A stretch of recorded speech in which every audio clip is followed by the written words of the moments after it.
జోగులాంబదేవియై అలంపురమునందున అలరారే తల్లివే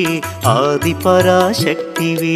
అమ్మా పరమేశ్వరి జననీ జగదీశ్వరి శ్రీ దుర్గా భవానీ గౌరీ నమోస్తుతే భ్రమరాంబిక రూపుతో శ్రీశైల క్షేత్రములో మల్లికార్జుని మదిలో విలసిల్లే తల్లివే అమ్మా పరమేశ్వరి జననీ జగదీశ్వరి శ్రీ దుర్గా భవానీ గౌరీ నమోస్తుతే మహాలక్ష్మి తేజమై కొల్హాపురమందున